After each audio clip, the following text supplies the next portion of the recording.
ওম শান্তি। আপোনালোক সকলোলৈকে মোৰ আন্তৰিক অভিনন্দন আৰু ধন্যবাদ জনাই আজি আমি আমাৰ তৃতীয় পাঠটি আৰম্ভ কৰিম। ইয়াৰ আগৰ পাঠটোত পৰমাত্মাৰ জ্ঞানৰ দ্বাৰা পৰমাত্মাৰ বিষয়ে সবিশেষ জানিলোঁ। আজি এই পাঠটোত আমি জানিম ভগৱানে কি কৰে, কি নকৰে আৰু পৰমাত্মা প্ৰদত্ত সৃষ্টি চক্ৰৰ জ্ঞান। শাস্ত্ৰত ভগৱানৰ বিষয়ে কোৱা হয়, সৃষ্টি স্থিতি প্ৰলয়ৰ তুমি অধিকাৰী।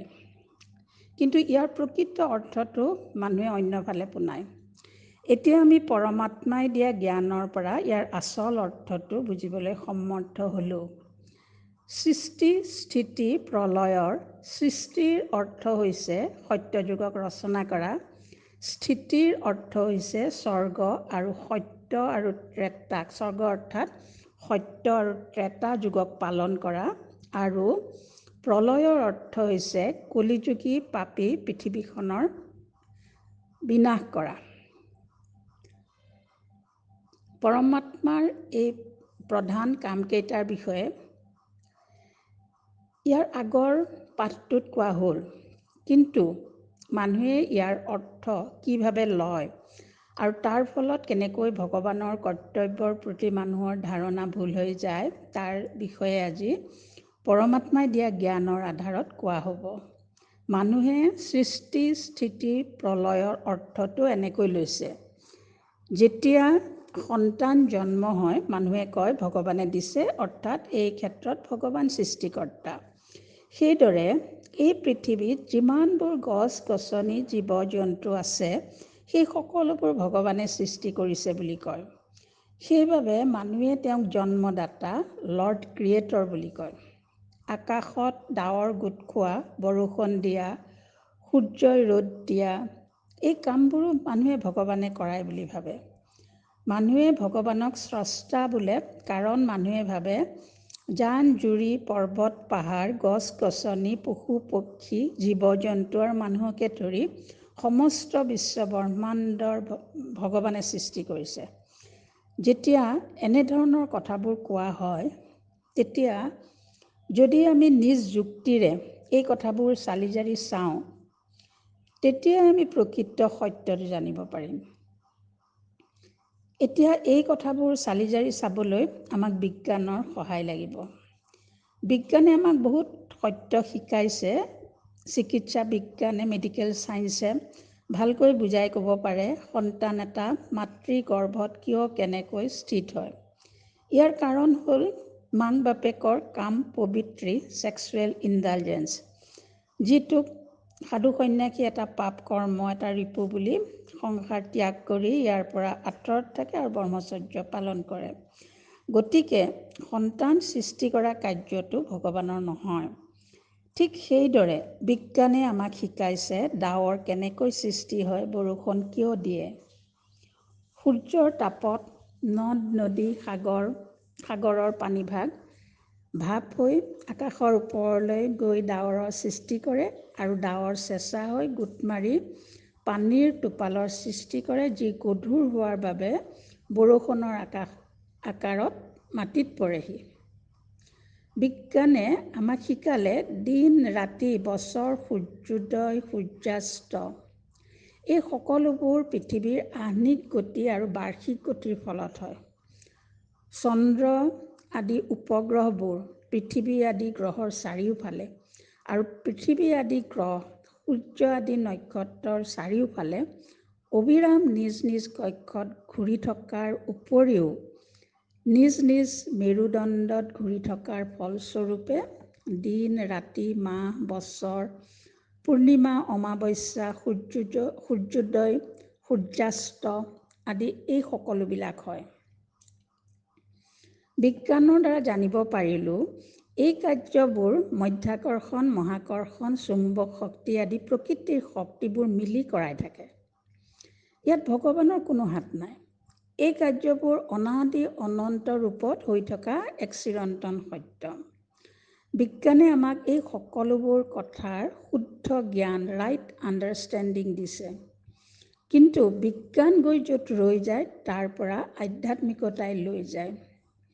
যিবোৰ কথাৰ উত্তৰ বিজ্ঞানে দিব পৰা নাই, সেইবোৰ কথাৰ সকলোবোৰ উত্তৰ পৰমাত্মাই আধ্যাত্মিকতাৰ দ্বাৰা দিছে।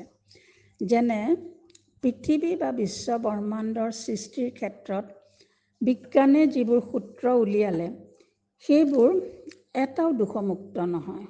এতিয়া পৰমাত্মাৰ জ্ঞানৰ পৰা জানিব পাৰিলোঁ যে এই পৃথিৱী বা বিশ্ব ব্ৰহ্মাণ্ড কেতিয়াও সৃষ্টি হোৱাই নাই, অৰ্থাৎ ইয়াৰ আদি অন্ত নাই, ই অনাদি অনন্ত। আৰু ইয়াক পৰমাত্মাই কোৱাৰ মতে যদি অনাদি অনন্ত বুলি ধৰা হয়, তেতিয়া আমি সকলো কথাৰ উত্তৰ পাম, নহ'লে এটাৰ উত্তৰ দিবলৈ যাওঁতে আন 10টা প্ৰশ্নৰ উদয় হয়। এই গোটেইখন প্ৰকৃতি, নেচাৰ আৰু পুৰুষ, চোলৰ এখন খেল। পঞ্চতত্ত্ব বা প্ৰকৃতিৰ নিজৰ শক্তি আৰু কাৰ্য আছে। সন্তান এটা মাকৰ গৰ্ভত স্থিত লৈ জন্ম হোৱা পাছত সন্তানটো লাহে লাহে ডাঙৰ হৈ ল'ৰালিৰ কালছোৱা পাৰ কৰি ডেকাকাল পাৰ হৈ বাৰ্ধক্য অৱস্থা পোৱা কাৰ্যবোৰ বা গছ এজোপাৰ বীজৰ পৰা পুলি হৈ পুলিৰ পৰা গছ হৈ ডাল, পাত, ফল, ফুল লাগি এটা সময়ত গছজোপাৰ জৰাজীৰ্ণ অৱস্থা হোৱালৈকে এই সকলোবিলাক প্ৰকৃতিৰ নিয়ম, নেচাৰ্ছ ল' অনুসৰি হয়। এইবোৰ কাৰ্য ভগৱানে কৰা নাই। পৰমাত্মা ভগৱান যি উচ্চতকৈ উচ্চ, মহানতকৈ মহান, তেওঁৰ কাম বেলেগ। পৰমাত্মাই তেওঁৰ মহাবাক্যৰ দ্বাৰা আমাক জানিব দিছে যে বিশ্ব ব্ৰহ্মাণ্ড এই পৃথিৱী আৰু ইয়াত থকা মানুহ, জীৱ, জন্তু, গছ গছনি, পৰ্বত, পাহাৰ এইবোৰ ভগৱানে সৃষ্টি কৰা নাই। এই সকলোবোৰ অনাদি অনন্ত। পৰমাত্মাৰ এই কথাখিনি বৈজ্ঞানিক যুক্তিৰেও আমি প্ৰমাণ কৰিব পাৰোঁ। গতিকে সৃষ্টি, স্থিতি, প্ৰলয়ৰ সৃষ্টিৰ অৰ্থ এই সকলোবোৰ সৃষ্টি কৰা নুবুজায়। সৃষ্টিৰ অৰ্থ হ'ল এখন নতুন পৃথিৱী, অৰ্থাৎ পৰমাত্মাই ব্ৰহ্মাৰ দ্বাৰা সত্যযুগৰ ৰচনা কৰা। সেইদৰে মানুহে স্থিতিৰ অৰ্থটো এনেভাৱে লয় যে ভগৱান আমাৰ অন্নদাতা, জীৱনদাতা। ভগৱানে আমাক জীয়াই থাকিবলৈ খাদ্য দিছে, সা-সম্পত্তি, মাটি বাৰী, ঘৰ দুৱাৰ সকলো দি ভৰণ পোষণ কৰি আমাৰ জীৱনটো পালনা দি আছে। কিন্তু যদি আমি যুক্তিৰে চাওঁ, তেন্তে দেখিম যে যদি আমাক পৰম কল্যাণকাৰী ভগৱানে অন্ন জল দি আমাৰ জীৱনটো পালনা দি আছে, তেন্তে প্ৰেমৰ সাগৰ ভগৱানে কিয় কিছুমানক আধাপেটিকৈ আৰু কিছুমানক ৰৈ বৈ যোৱাকৈ উভৈনদীকৈ খাবলৈ, থাকিবলৈ আৰু পিন্ধিবলৈ দিব? কিছুমানে 10খন ব্যঞ্জনেৰে খাইছে আৰু কিছুমানে এসাঁজ খাই সিসাঁজ লঘোণে থাকিবলগীয়া হৈছে। কিছুমানে ৰাজমহল সদৃশ ঘৰত বাস কৰিছে আৰু কিছুমানে কালভাৰ্টৰ তলত। কিছুমানে লাখটকীয়া কাপোৰ পিন্ধিছে আৰু কিছুমানে পিন্ধিবলৈ ফটা চিটা কাপোৰো পোৱা নাই। কিয়? যদি ভগৱানে এই সকলোবোৰ কৰিলেহেঁতেন, তেন্তে এনেকুৱা অৱস্থা নহ'ল হয়। কাৰণ ভগৱান যি পৰম কল্যাণকাৰী, তেওঁৰ কল্যাণত কোনো আছুতীয়া বিধান নাই। তেওঁ যি কল্যাণ কৰিব সেয়া সকলো সন্তানলৈকে সমানে কৰিব। মানুহৰ ভিন ভিন অৱস্থাবোৰৰ বাবে মানুহ নিজেই দায়ী। মানুহৰ নিজৰ নিজৰ কৰ্মফল অনুসৰি এই সংসাৰত সুখ দুখ ভোগ কৰে। ইয়াত ভগৱানৰ কোনো হাত নাই। গতিকে ভগৱানৰ অবিহনে যে আমি খাবলৈ, পিন্ধিবলৈ, থাকিবলৈ নাপাম এনে নহয়। কাৰণ পঞ্চতত্ত্ব বা প্ৰকৃতি অনাদি অনন্ত। ইয়াৰ কেতিয়াও শেষ নহয়। আৰু আমি খাদ্য, বস্ত্ৰ, বাসস্থান এই অস্থায়ী বস্তুবোৰ আমাৰ কৰ্মফল অনুযায়ী প্ৰকৃতিৰ পৰা পাওঁ, ভগৱানৰ পৰা নহয়। কিন্তু ভগৱান নহ'লে আমি আমাৰ অবিনাশী ইম্পেৰিছেবল বস্তুবোৰ যেনে মনৰ প্ৰকৃত সুখ শান্তি, প্ৰেম, আনন্দ, মুক্তি, জীৱন মুক্তি এইবোৰ নাপাওঁ। আৰু এইবোৰ নাপালে প্ৰকৃত অৰ্থত জীয়াই থকাৰ অৰ্থ নাই। সংসাৰৰ অৰ্থও ভুলকৈ মানি আমি মানুহৰ মৃত্যুৰ কাৰণো ভগৱান বুলি ভাবোঁ, কিন্তু জন্ম মৃত্যুৰ কাৰণ ভগৱান নহয়। পুৰুষ, প্ৰকৃতি আৰু ভগৱানৰ মাজত এই খেলখন খেলাইছে ইটাৰনেল ৱৰ্ল্ড ড্ৰামাই, যি সকলোতকৈ আনকি ভগৱানতকৈ বলৱান, কাৰণ ই পৰমাত্মাকো এই নাটকখনত পাৰ্ট প্লে কৰিবলৈ অনাইছে। পৰমাত্মা জনম মৰণ চক্ৰৰ পৰা বাহিৰত, সুখ দুখৰ চক্ৰৰ পৰা বাহিৰত, কিন্তু ইটাৰনেল ৱৰ্ল্ড ড্ৰামাৰ বাহিৰত নহয়। কলিৰ শেষত এবাৰলৈ হ'লেও ভগৱানে ইটাৰনেল ৱৰ্ল্ড ড্ৰামাত নিজৰ পাৰ্ট প্লে কৰিবলৈ এইখন পৃথিৱীলৈ নামি আহিবলগীয়া হয়। কৰ্মফল অনুসৰি ইটাৰনেল ৱৰ্ল্ড ড্ৰামা মানে সৃষ্টি নাটখনত সকলোৰে পাৰ্ট স্থিৰ হৈ আছে, ফিক্সড হৈ আছে। সেইমতে মানুহে এটা নিৰ্দিষ্ট সময়ত জন্ম লয় আৰু এটা নিৰ্দিষ্ট সময়ত মৃত্যুবৰণ কৰে। এই কাৰ্যবোৰ ভগৱানে নকৰায়। গতিকে ভগৱানৰ জ্ঞানৰ দ্বাৰা আমি ভগৱানৰ সৃষ্টি, স্থিতি, প্ৰলয়ৰ অৰ্থ যে বেলেগ তাক বুজিব পাৰিলোঁ। এতিয়া পৰমাত্মাই তেওঁৰ প্ৰথম কৰ্তব্য অৰ্থাৎ সত্য যুগৰ সৃষ্টিৰ কাৰ্যটো কৰিবলৈ সময়ৰ কোনটো ক্ষণত ধৰালৈ আহে তাক বুজিবলৈ হ'লে আমি পৃথিৱীৰ সৃষ্টি চক্ৰটোৰ বিষয়ে জানিব লাগিব। কাৰণ ৱৰ্ল্ড ড্ৰামাখনত মানুহৰ অভিনয়, সময় আৰু স্থানৰ ওপৰত ভগৱানৰ কৰ্তব্য নিৰ্ভৰ কৰে। সেইবাবে পৰমাত্মাৰ জ্ঞানৰ আধাৰত আমি প্ৰথমে পৃথিৱীৰ সৃষ্টি চক্ৰটোৰ বিষয়ে জানি লওঁ। আপোনালোকে এই চিত্ৰখন চাওক, এইখন হ'ল সৃষ্টি চক্ৰৰ চিত্ৰ। এই চিত্ৰও পৰমাত্মাই কোনো পবিত্ৰ আত্মাক দিব্য দৃষ্টি দি তেওঁৰ সন্তানসকলক বুজাবলৈ অঁকাইছে। চিত্ৰটোৰ মাজত স্বস্তিকা দেখুৱাইছে। ধাৰ্মিক মানুহে কোনো এটা পুণ্য কাম এটা আৰম্ভ কৰাৰ আগতে প্ৰৱেশ স্থানত এটা স্বস্তিকা অংকন কৰি লয়।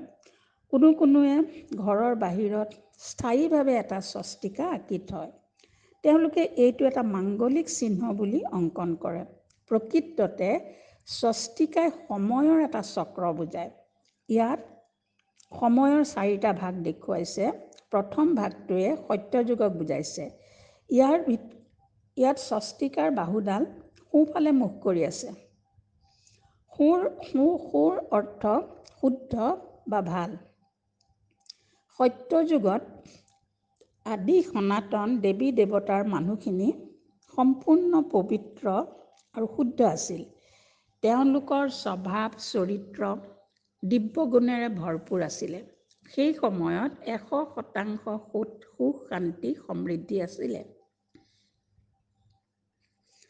সেইবাবে আজি এজন অতি ভাল বা পবিত্ৰ মানুহৰ বিষয়ে ক'বলৈ গৈ কোৱা হয়, তেওঁ একেবাৰে দেৱতাৰ নিচিনা মানুহ। এনেধৰণৰ কথাবোৰৰ পৰা এটা কথা নিশ্চিত যে সত্যযুগ অতি সুন্দৰ পবিত্ৰ আছিল আৰু সেই যুগৰ মানুহবোৰ দেৱতা সদৃশ আছিলে। স্বস্তিকাৰ ইয়াৰ পিছৰ ভাগটোৱে ত্ৰেতা যুগক বুজায়। এই যুগতো সুখ শান্তি সমৃদ্ধি বিৰাজ কৰিছিল, যদিও পবিত্ৰতাত এইটো যুগ সত্য যুগতকৈ 2 কলা কম আছিলে। সত্য যুগ 16 কলা সম্পূৰ্ণ পবিত্ৰ আৰু ত্ৰেতা 14 কলা সম্পূৰ্ণ পবিত্ৰ আছিল। সত্য যুগটো আছিলে সতু প্ৰধান আৰু ত্ৰেতা আছিলে সত। সেইবাবে ইয়াত স্বস্তিকাৰ বাহুডাল তললৈ যোৱা দেখুৱাইছে, কাৰণ ইয়াত আত্মাৰ গুণবিলাক কিছু কম হয়। কিন্তু হ'লেও এই যুগতো অৰ্থাৎ ৰামচন্দ্ৰৰ ৰামৰাজ্যত প্ৰজা অতি সুখী আছিলে। এই দুটা যুগক হিন্দুৱে স্বৰ্গ, খ্ৰীষ্টানে পেৰাডাইজ আৰু মুছলমানে গাৰ্ডেন অৱ আল্লাহ, আল্লাহৰ বাগিচা বোলে। স্বস্তিকাৰ তৃতীয় ভাগটোৱে দাপৰ যুগ, কপাৰ এজক বুজাইছে। ইয়াত স্বস্তিকাৰ বাহুডাল বাওঁ দিশত মুখ কৰি থকা দেখুৱাইছে। বাওঁ ফালটোৱে ভুল বা অশুদ্ধ বুজায়। অৰ্থাৎ এই যুগৰ পৰা মানুহে ভুল পথত ভৰি দিছে। এই যুগটোত সত্য ত্ৰেতাৰ আদি সনাতন দেৱী দেৱতাৰ ধৰ্ম প্ৰায় জহি খহি যোৱাৰ বাবে আন ধৰ্মবোৰ ওলাই প্ৰধান ধৰ্মবোৰৰ ভিতৰত প্ৰথম ইব্ৰাহিমে ইছলাম ধৰ্ম, তাৰ পাছত বুদ্ধই বৌদ্ধ ধৰ্ম। আজিৰ পৰা প্ৰায় 2020 বছৰ আগতে জেছাছ খ্ৰীষ্টে খ্ৰীষ্টিয়ান ধৰ্ম প্ৰৱৰ্তন কৰে। এই সময়ৰ পৰাই মানুহ বাম মাৰ্গত ভৰি দিয়ে, অৰ্থাৎ পাপ বিকৰ্ম আদি আৰম্ভ হয় আৰু ইয়াৰ লগে লগে মানুহৰ জীৱনলৈ আহে নানা ধৰণৰ দুখ কষ্ট অশান্তি। ধৰ্মৰ মতানৈক্যই মানুহবোৰক ভাগ ভাগ কৰি পেলায়। সত্য আৰু ত্ৰেতাত আছিল এক ৰজা, এক ৰাজ্য, এক ধৰ্ম, এক মত। কিন্তু বিভিন্ন ধৰ্ম ওলোৱাৰ বাবে মানুহৰ মাজত মতানৈক্য হ'বলৈ ধৰিলে। স্বস্তিকাৰ চতুৰ্থ ভাগটোৱে কলিযুগ বুজায়।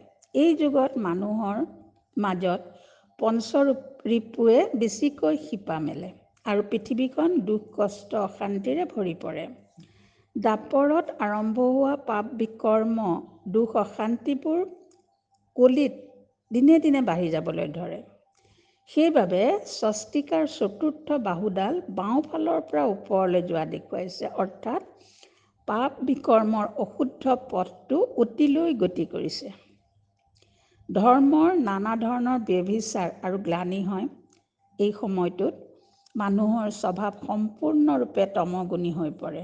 কলিযুগৰ অন্তত যেতিয়া পাপ বিকৰ্ম দুখ অশান্তিৰ চৰম সীমা পায়গৈ, তেতিয়া মানৱক এই দুখ কষ্ট অশান্তিৰ পৰা উদ্ধাৰ কৰি পবিত্ৰ কৰি সত্যযুগৰ ৰচনা কৰিবলৈ এই সময়টোত ভগৱান আহে।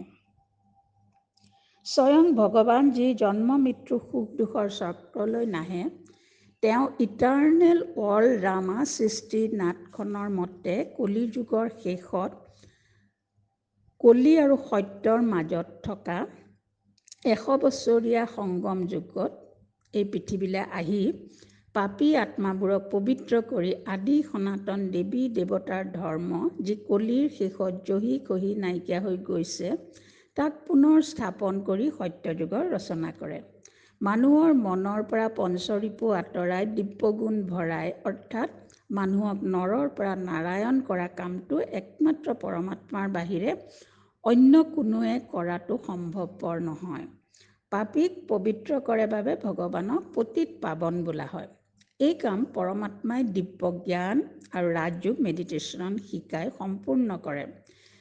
পাপী আত্মাবোৰক পাৱন কৰিবলৈ পৰমাত্মা শিৱই পৰমধামৰ পৰা আহি এক 60 বছৰীয়া বৃদ্ধৰ শৰীৰত প্ৰৱেশ কৰি তেওঁক প্ৰজাপিতা ব্ৰহ্মালৈ ৰূপান্তৰিত কৰি তেওঁৰ মুখ কমলৰ দ্বাৰা তেওঁৰ সন্তানসকলক প্ৰকৃত গীতা জ্ঞান দিয়ে। এই কথাটো আপোনালোকক প্ৰথম দিনাই কোৱা হৈছে, কেনেকৈ ভগৱান আহি ব্ৰহ্মাৰ শৰীৰত অৱতৰিত হৈ জ্ঞান দিয়ে।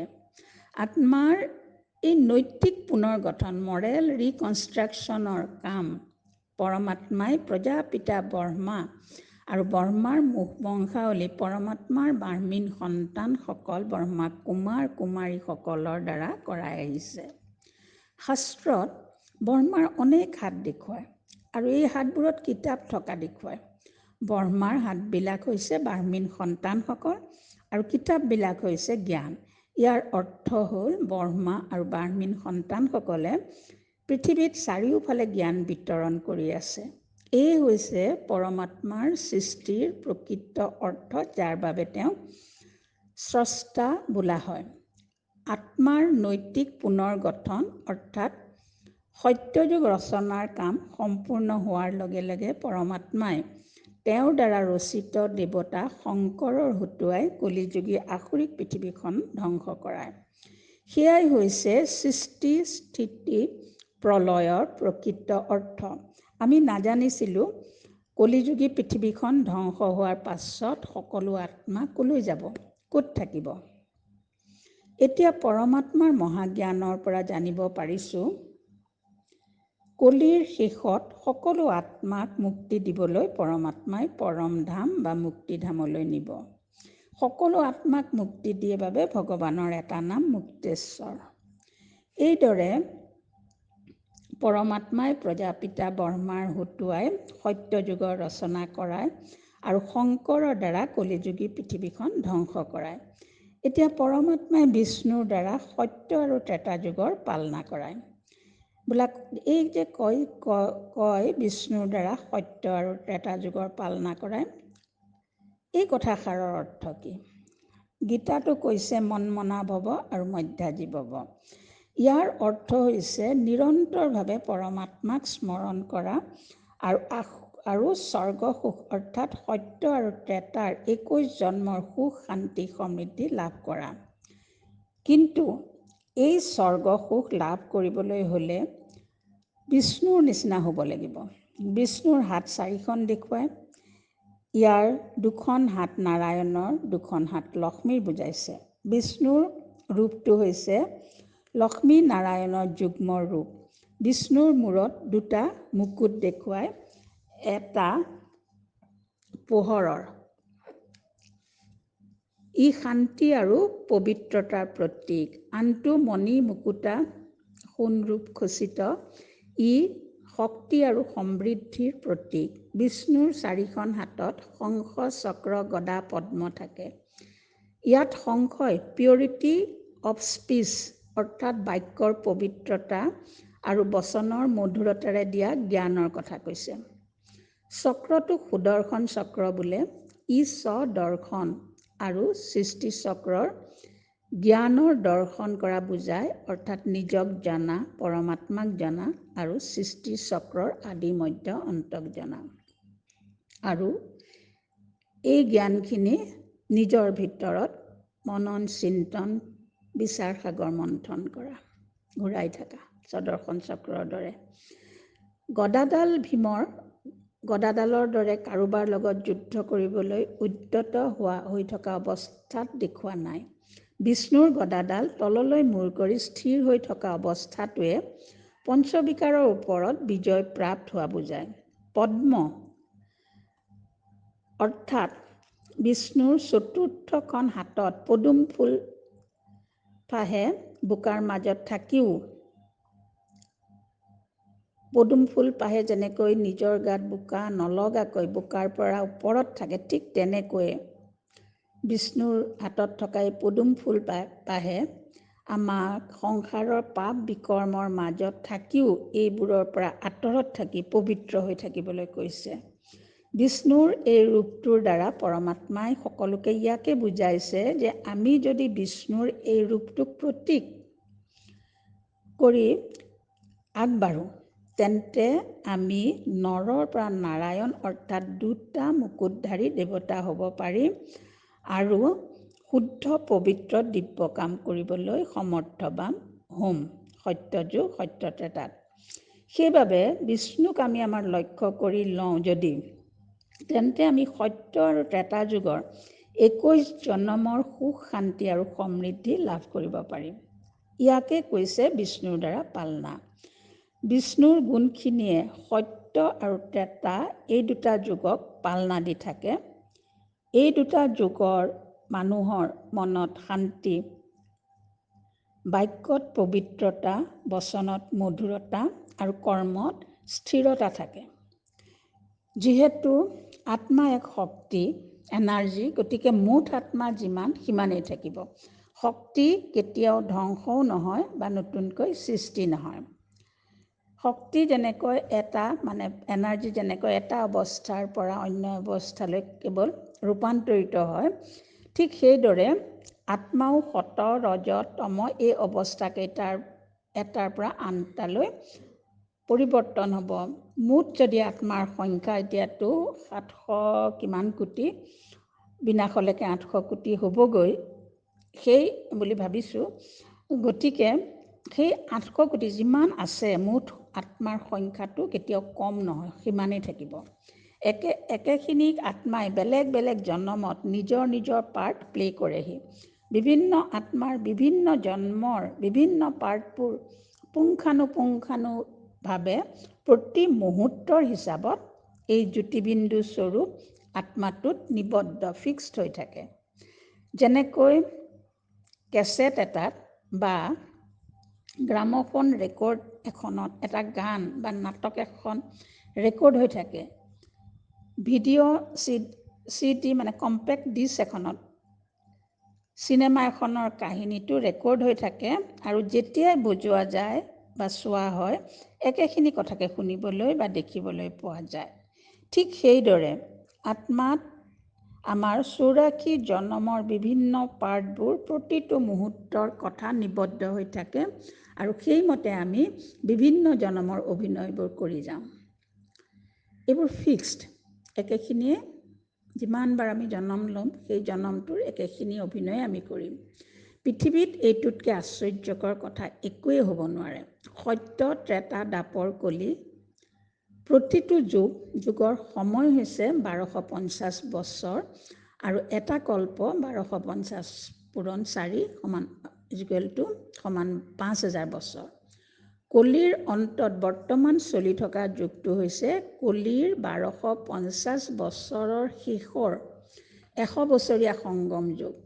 এই কলিৰ শেষৰ 100 বছৰত এফালে 100 বছৰীয়া সংগম যুগটো থাকে, আনফালে পুৰণা সেই 1250 বছৰৰে শেষৰ ফালে পুৰণা কলিযুগটো থাকে।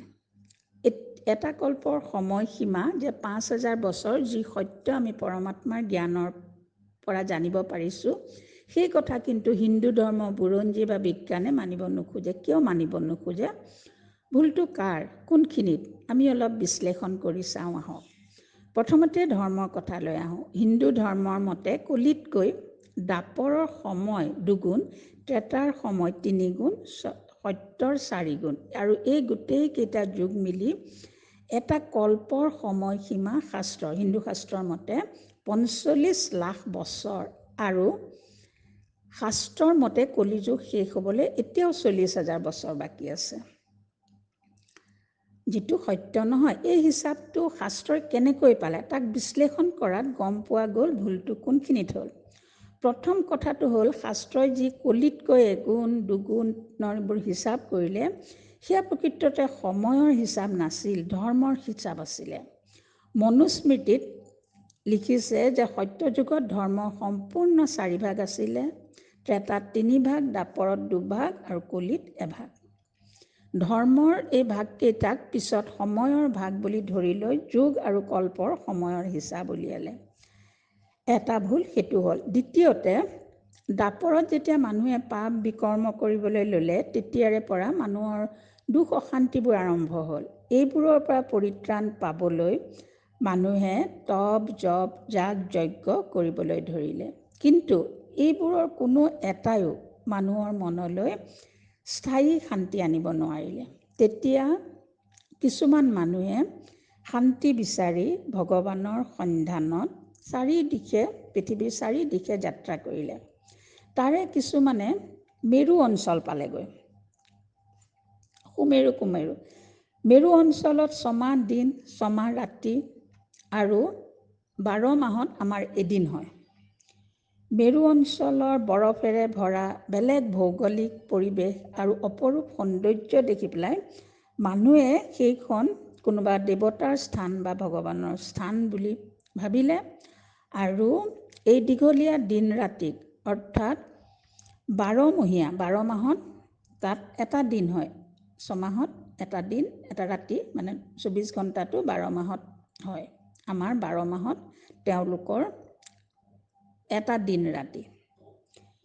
আৰু সেই 12 এটা দিনক তেওঁলোকে, যিহেতু আমাৰ পৰা বহুত দীঘলীয়া, সেইটো দিনক তেওঁলোকে আমাৰ 12টা মাহত তেওঁলোকৰ এটা দিন হয়। সেই দিনটোক তেওঁলোকে দিব্য দিন বুলি ভাবিলে। এইটো সাধাৰণ দিন নহয়, ভগৱানৰ দিন বা দেৱতাৰ দিন বুলি ক'লে। আৰু আমাৰ 360 বছৰত দেৱতাৰ এটা বছৰ, অৰ্থাৎ এটা দিব্য বছৰ বুলি গণনা কৰিবলৈ ধৰিলে।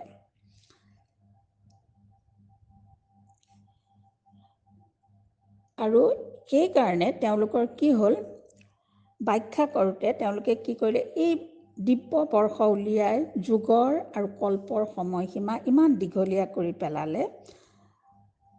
লগতে তেওঁলোকে এই কলিতকৈ দ্বাপৰৰ সময় 2 গুণ, ত্ৰেতাৰ 3 গুণ, সত্যৰ 4 গুণ বুলি ভবাৰ কাৰণে তেওঁলোকৰ গণনাটো এনেধৰণৰ হ'ল। আপোনালোকে এই ছবিখনত এই অংকটো মই দিছোঁ, এই অংকটো চাওকচোন কেনেকৈ 45 লাখ বছৰ হৈছে এটা কল্পৰ সময়, যিটো পৰমাত্মাৰ জ্ঞানৰ পৰা গম পালোঁ যে মাত্ৰ 5000 বছৰ। তেওঁলোকে এটা বছৰক এটা তেওঁলোকৰ দিব্য বছৰলৈ নি পেলাই 360ৰে পূৰণ কৰি দিলে, 1250ক। আকৌ ইফালে ধৰ্মৰ গুণবিলাকো পূৰণ কৰিলে। অৰ্থাৎ এইদৰে কি কৰিলে, হিচাপ কৰি হিন্দু ধৰ্মই এই 4টা যুগ মিলি 45 লাখ বছৰ পালে। শাস্ত্ৰজ্ঞসকলে যদি আমাৰ সাধাৰণ বছৰবোৰক একোটা দিব্য বছৰ 360 solar year is equal to 1 দিব্য বৰ্ষ or 1 divine year নধৰিলে হয়, বা আৰু দাপৰ ত্ৰেতা সত্যৰ সময় কলিতকৈ 2 গুণ 3 গুণ 4 গুণ কৰি নেপেলালে হয়, তেনেহ'লে এটা কল্পৰ সময় তেওঁলোকেও 5000 বছৰে পালেহেঁতেন।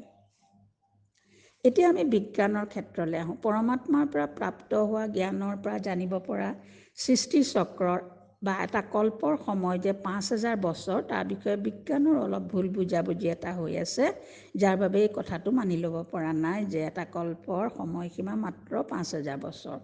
বিজ্ঞানক সকলো কথাই প্ৰমাণ লাগে। বিজ্ঞানৰ মতে পৃথিৱীৰ বয়স কোটি কোটি বছৰ। গেদীয় শিল, ছেডিমেণ্টাৰী ৰক্স, জীৱাশ্ম, ফচিলছ, তৰা, নক্ষত্ৰ, সাগৰৰ বয়স উলিওৱাৰ বিজ্ঞানৰ কিছুমান বৈজ্ঞানিক পদ্ধতি আছে। তেওঁলোকে এই পদ্ধতিবোৰেৰে হিচাপ কৰি পৃথিৱীৰ বয়স কোটি কোটি বছৰ পাইছে। গতিকে তেওঁলোকে কল্প এটাৰ সময় 5000 বছৰ কথাটো ভুল বুলি ক'ব খোজে। কিন্তু ইয়াৰ উত্তৰত আমি কওঁ যে আমিও শুদ্ধ, তেওঁলোকো শুদ্ধ, কেৱল বুজাবুজিত ভুল হৈছে। বিজ্ঞানে ধাৰণা কৰা পৃথিৱীৰ বয়স কোটি বছৰ হ'ব পাৰে, সেইটো আমি ভুল বুলি কোৱা নাই।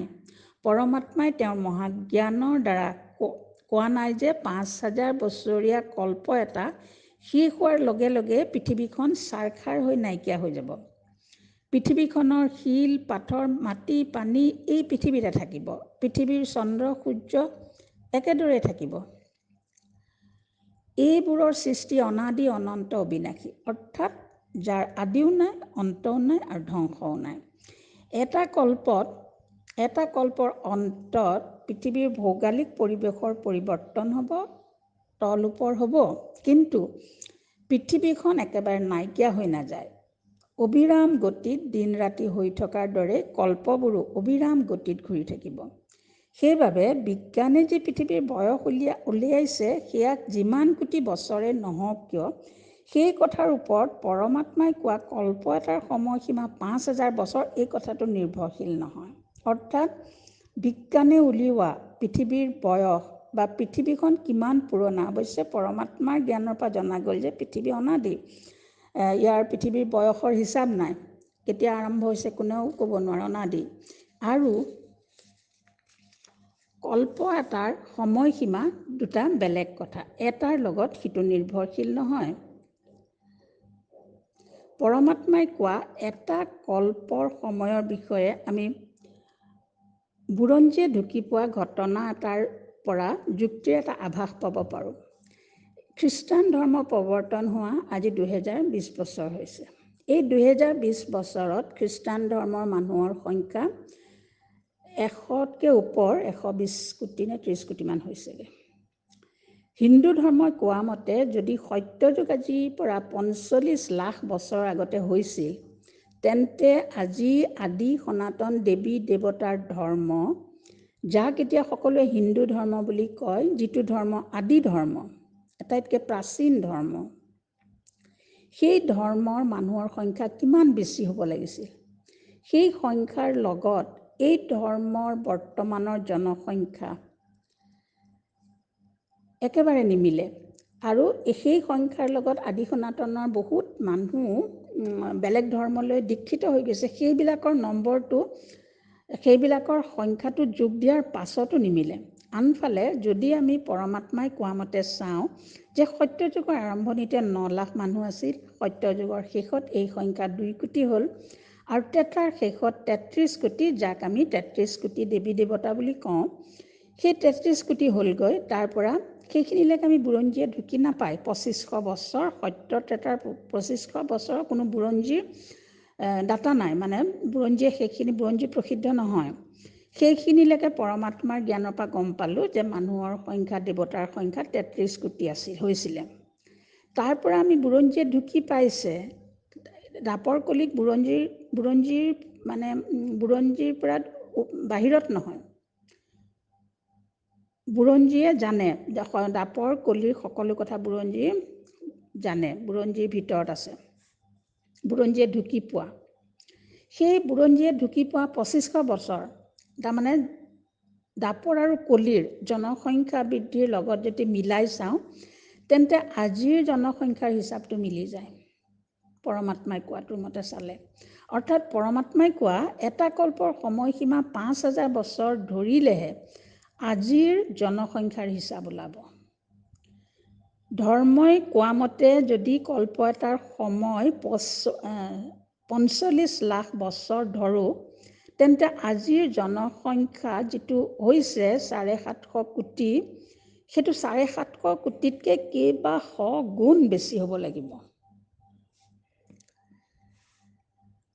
আমি যদি বিশ্বাস কৰোঁ যে মানৱ বুৰঞ্জী আৰম্ভ হোৱা আজিৰ পৰা 5000 বছৰ হৈছে আৰু ইয়াৰ প্ৰথম 2500 বছৰত, তাৰমানে সত্য আৰু ত্ৰেতাত জনসংখ্যা বৃদ্ধিৰ হাৰ খুব কম আছিলে, কাৰণ সেই দুটা যুগ মিলি মাত্ৰ 33 কোটি দেৱী দেৱতা হৈছিলে, তেতিয়াহে আজিৰ এই যি জনসংখ্যা তাৰ হিচাপটো মিলিব।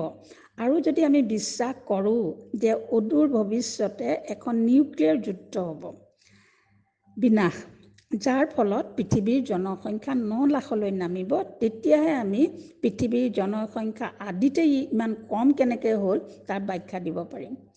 তাৰমানে এতিয়া 750 কোটি বা 800 কোটি হ'বগৈ বিনাশৰ আগে আগে।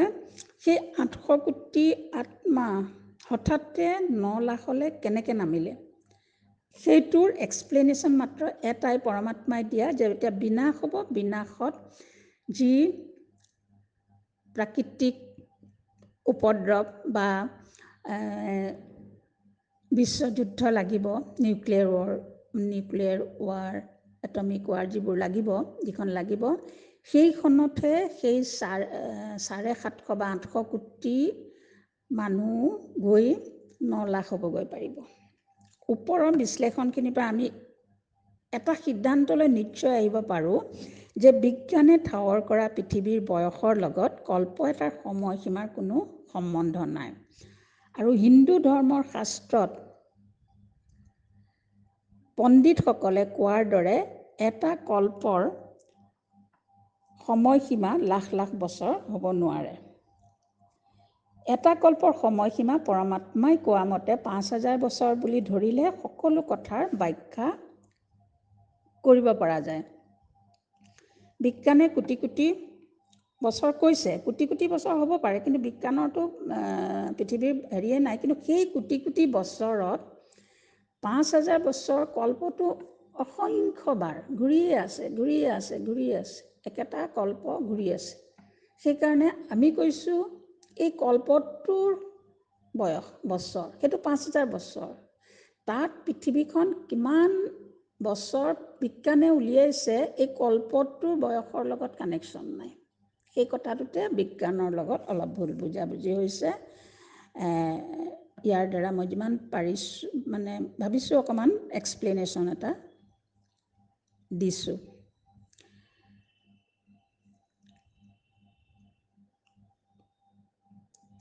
পৰমাত্মাৰ জ্ঞানৰ পৰা আমি সৃষ্টি চক্ৰৰ সময়সীমা জানিলোঁ আৰু লগতে জানিলোঁ বৰ্তমান আমি কলিৰ একেবাৰে শেষ পৰ্যায়ত আহি পৰিছোঁহি। শাস্ত্ৰত কোৱাৰ দৰে কলিযুগ শেষ হ'বলৈ আৰু 40,000 বছৰ নাই। আমি এতিয়া সকলোৱে এই কল্পৰ শেষৰ জন্মটোত, আমি যিমান এতিয়া আছোঁ সকলোৱে লাষ্ট জন্মটোত আছোঁ। আমি এই জন্মত যি কৰিম তাৰ ফল কল্পই আমি ভুগিব লাগিব, কাৰণ এইটো সময়তে আমি যি কৰিম তাৰ গোটেই কল্পটোৰ আমাৰ এই যুগটোৰ এই সময়খিনিৰ কৰ্মৰ ওপৰতে গোটেই যুগটোৰ আমাৰ ভাগ্যখন নিৰ্ভৰ কৰে। এতিয়া যদি আমি ভাল কাম কৰিলে ভাল ফল পাম, আৰু এই জন্মত পাপ বিকৰ্ম কৰিলে কল্পই আমি দুখ কষ্ট ভুগিব লাগিব। গতিকে পৰমাত্মাৰ জ্ঞান প্ৰাপ্ত হোৱাৰ পাছত পৰমাত্মাৰ শ্ৰীমত মতে চলি যিমান পাৰোঁ পুৰুষাৰ্থ কৰি নৰৰ পৰা নাৰায়ণ হ'বলৈ চেষ্টা কৰা উচিত। কাৰণ নাও অৰ নেভাৰ, এতিয়া যদি কৰা নহ'লে আৰু কৰিবলৈ নোৱাৰিবা। আজি আমি ইমানতে থলোঁ। ইয়াৰ পিছৰটো চতুৰ্থ পাঠটিত আমি পৰমাত্মাৰ অবিনাশী সৃষ্টি কল্পবৃক্ষৰ বিষয়ে আপোনালোকৰ আগত ক'ম। ওম শান্তি।